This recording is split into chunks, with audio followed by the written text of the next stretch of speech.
নমস্কার, নিউজ 18 বাংলার ডিজিটাল পেজে আপনাদেরকে স্বাগত। আপনাদের সঙ্গে রয়েছি আমি আবির। শহর কলকাতাতে আপনারা জানেন যে মেট্রো পরিষেবা সম্পূর্ণভাবে শুরু হয়ে গেল। বিশেষত হাওড়া শিয়ালদার মতো অংশ বা ব্লু লাইনের বিভিন্ন অংশেতেও মেট্রো পরিষেবার প্রতি মানুষজন ঝুঁকে থাকলেও এখনো পর্যন্ত একটা বড় অংশের মানুষজন রয়েছেন শহর কলকাতাতেও বা শহর কলকাতা পার্শ্ববর্তী বিভিন্ন জায়গাতেও, যারা মূলত ঝুঁকে থাকেন বাসের প্রতি। তার কারণ বিভিন্ন কানেক্টিভিটি রুট রয়েছে যেখানে হয়তো মেট্রো এখনো পর্যন্ত পৌঁছয়নি। সেখানে স্বল্প কথায় সহজে পৌঁছানোর জন্য স্বল্প খরচের মধ্যে মেট্রো সব থেকে বড় বিকল্প। তো মেট্রোতে যাতায়াত করতে তারা সে কারণেই পছন্দ করেন।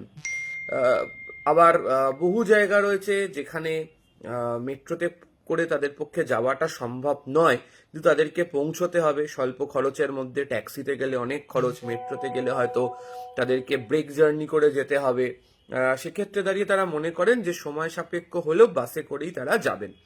কোভিড পরবর্তী সময়ের পর থেকে দেখতে পাওয়া গিয়েছে যে রাজ্যে বেসরকারি বাস চলাচলের ক্ষেত্রে বেশ কিছুটা বদল এসেছে। তাদের কখনো নিজেদের ইচ্ছা মতো ভাড়া নেওয়ার প্রসঙ্গ, কখনো তাদের যে বাসের চেহারা, সময়, এই সমস্ত কিছুর বদল ঘটছে। ফলে একটা বড় অংশের মানুষজনকে তারা চাক বা না চাক রাজ্য সরকারি বাসের উপর নির্ভর করে থাকতে হয়।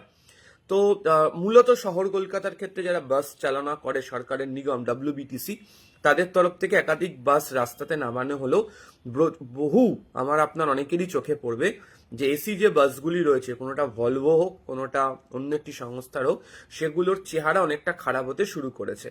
তো গত কয়েক বছর ধরে চেষ্টা করা হচ্ছিল যে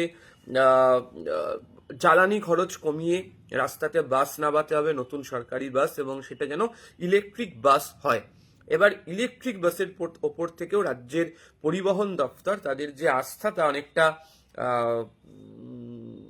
মেটাতে নিরসন করতে চলেছে। তারা এতটা আশাবাদী আর নয় ইলেকট্রিক বাসকে নিয়ে।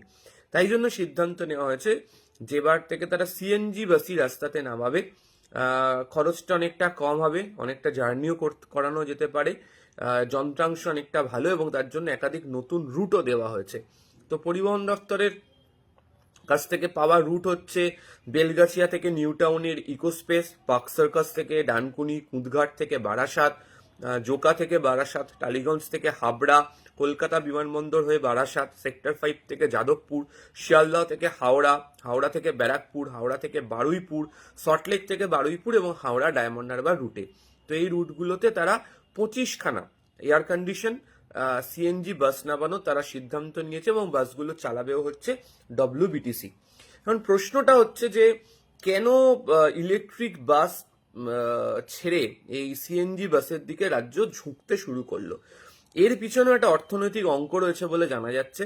বর্তমানে পশ্চিমবঙ্গ পরিবহনের যে নিগমগুলি রয়েছে তার মধ্যে সরকারি ডিপোতে প্রায় 80টা ইলেকট্রিক বাস রয়েছে। এই বাসগুলো আপনার 9 মিটার এবং 12 মিটার দৈর্ঘ্যের। প্রত্যেক কটার দাম 95 লক্ষ থেকে 1 কোটি টাকা পর্যন্ত।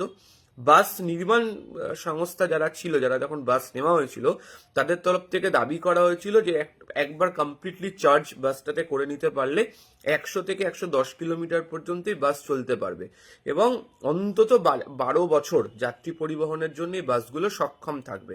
কিন্তু বাস্তবে দেখতে পাওয়া যাচ্ছে যে এই 100 থেকে 110 কিলোমিটার চালাতে অন্তত 2.5 বার চার্জ করতে হচ্ছে। 12 বছরের জায়গায় কার্যত 6 থেকে 7 ঘন্টায় 6 থেকে 7 বছরে নেমে আসার মতো পরিস্থিতি হয়েছে, এবং মাইলেজও নেমে গেছে 70 থেকে 80 কিলোমিটারে। এবং এর সঙ্গে রয়েছে অত্যন্ত রক্ষণাবেক্ষণের খরচ, ব্যাটারি মাঝে মাঝেই বদল করতে হচ্ছে, যন্ত্রাংশ কোনো কারণে খারাপ হলে সেগুলোকে তার জন্য যে খরচ তা অত্যন্ত বৃদ্ধি পাচ্ছে। ফলে ই বাসের প্রতি রাজ্য সরকার তাদের যে মনোভাব তা সরিয়ে ফেলছে। তারা বলছেন ই বাস দিয়ে কাজ হবে না, এবং এই ই বাসের একটা ব্যাটারির দাম প্রায় 20 লক্ষ টাকা। বিপুল টাকা খরচ করা রাজ্য পরিবহন দপ্তর মনে করছে তাদের পক্ষে সম্ভব নয়। তো সেই কারণেই এই CNG বাসকে তারা রাস্তায় নামানোর সিদ্ধান্ত নিয়েছে। মোট 200টা CNG বাস ইতিমধ্যেই রাস্তায় নামবে বলে সিদ্ধান্ত হয়েছে। এর দামও অনেক কম, ওই ইলেকট্রিক বাসের হাফ দামে দুটো বাস, ইলেকট্রিক বাসের দামে দুটো বাস হয়ে যাবে। 42 থেকে 44 লক্ষ টাকার মধ্যে পাওয়া যাবে। এছাড়া পরিবেশগত সমস্যা এতে নেই। সিএনজি, পলিউশন হবে না, এ দীর্ঘস্থায়ী পরিকাঠামোই বাসের মধ্যে রয়েছে।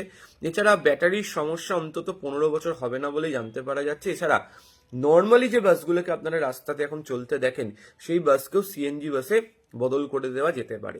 ফলে এই আর্থিক দিক থেকে নজর রেখে সাশ্রয় করার জন্যই এই বাসকে, অর্থাৎ ইলেকট্রিক নয় সিএনজি বাসকেই এবার আপাতত চালানোর রাস্তাতে নামিয়ে সিদ্ধান্ত নিয়েছে রাজ্য পরিবহন দপ্তর। নতুন যে রুটগুলোর কথা বললাম, মোট 200টি বাস আসতে চলেছে। তার মধ্যে এই রুটগুলো আপনাদেরকে আরও একবার মনে করিয়ে দিই। বেলগাছিয়া থেকে নিউ টাউনের ইকো স্পেস, পার্ক সার্কাস থেকে ডানকুনি, কুঁদঘাট থেকে বারাসাত, জোকা থেকে বারাসাত, টালিগঞ্জ থেকে হাবড়া, কলকাতা বিমানবন্দর থেকে বারাসাত, সেক্টর 5 থেকে যাদবপুর, শিয়ালদা থেকে হাওড়া, হাওড়া থেকে ব্যারাকপুর, হাওড়া থেকে বারুইপুর, হাওড়া থেকে ডায়মন্ড হারবার এবং সল্টলেক থেকে বারুইপুর।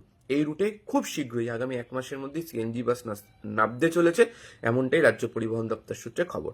আর অন্যান্য খবর এবং তথ্যের জন্য নজর রাখুন নিউজ 18 বাংলা ডিজিটাল পেজ। আপাতত ধন্যবাদ।